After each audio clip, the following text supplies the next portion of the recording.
Here is an Arizona audit update from Laura Packey.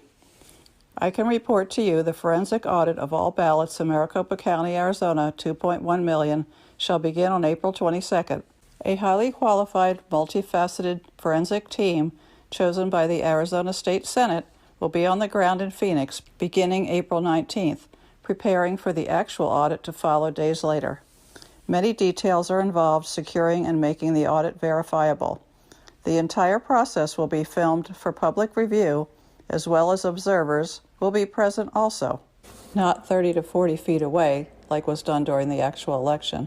There are multi-dimensional layers of checks and balances, along with the specific procedures built into this process, which will be publicly shared. All involved with the actual ballot counting have undergone full background checks. Lyle goes on to say, the Arizona State Senate has made mistakes and had many questions and concerns, but the Senate leadership has endorsed and assisted in the arranging of this exceptional process. Let me share again that never in our country's history has such an undertaking occurred. There was no rule book to follow, no map to consult, no expert with experience. But the will of the people has prevailed. The Arizona State Senate leadership should be commended for finally taking a stand and remaining with their decision. 3 other states are particularly watching very closely as they may follow Arizona's lead. There is now a new Twitter account called Maricopa Arizona Audit. For updates, check out their Twitter feed each day. The audit of the Maricopa County ballots will include volunteer observers from all political parties and independents. Please be assured that a robust security plan is in place to protect the ballots, equipment, workers, and volunteer observers. Turn now to David Clemens, New Mexico State University, has done just amazing work. David, because you've got your hands on a lot of things, I just got to ask you, you've got a forensic hand audit that's got 2.1 million ballots that's just getting underway in Arizona. You got court cases up in Michigan with Antrim County. You've got down in Georgia. They're going to now look at facsimiles of the ballots and maybe lead to the whole ballots. Just pull the camera back for a second. Give our audience your sense of where we stand with really getting to the bottom of what happened on November 3rd and holding people accountable and having some justice about what happened. Not worried about just laws going in the future, but what happened on November 3rd and what are we going to do about it? Well, to try to make this as simple as possible, Maricopa County is the key right now. We need one domino to drop, and if that happens, we can shine a light and perhaps have some arrests occur. There are people like Adrian Fontes, who was the previous Maricopa County recorder, who is cheering on lawsuits being filed by Dominion. That doesn't sound right to me. They've been stalling every effort to get audits of the physical ballots. And what your listeners need to understand was the promise to have Dominion get into these 28 states was, don't worry about using an electronic interface. There will always be the physical ballot behind that. And none of these counties have we seen those physical ballots offered up to be scanned. There hasn't been a real audit. So all eyes are on Maricopa County. Your audit will basically be broken down to 2 different phases, one with the physical ballots themselves. I think that's going to start on the 22nd. And then there's the digital audit on the machines themselves. And there is some controversy over that because of the decision to move those machines to the Coliseum. I'm doing some more research into some of the areas where that might be compromised. That's Arizona. Move over to Georgia. Jovan Pulitzer's involved in audit efforts there. He's trying to have another kinematic audit.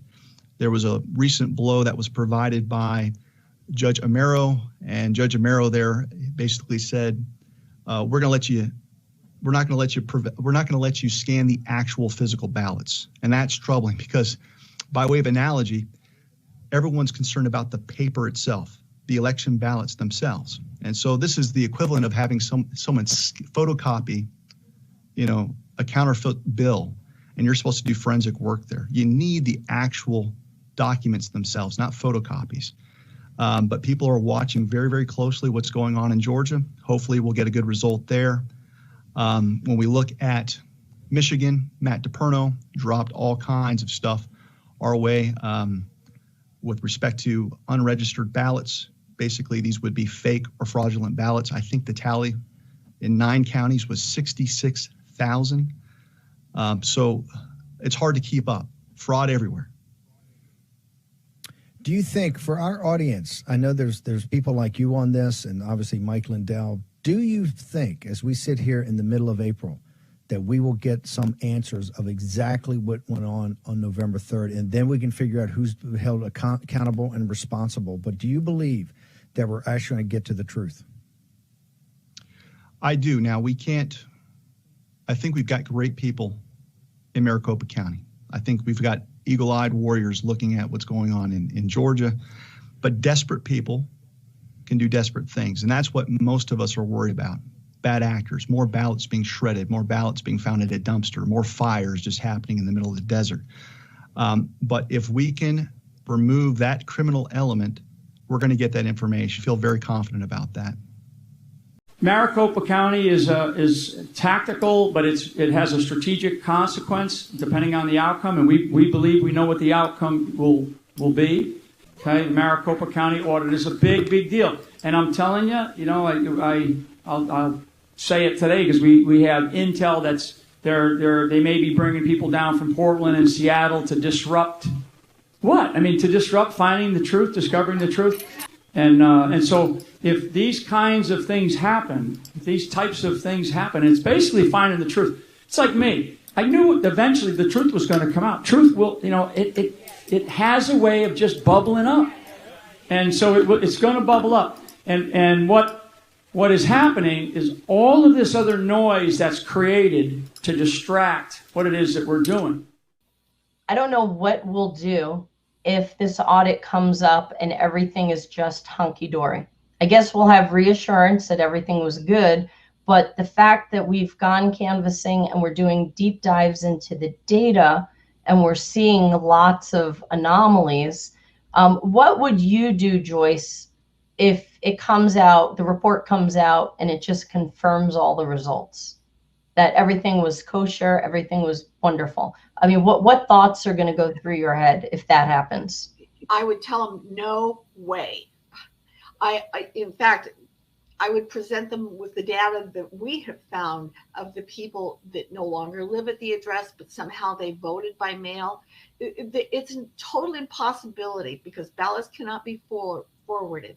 And if they can't be forwarded and somebody doesn't live at the address and they don't update their address with the county recorder's office, they can't vote.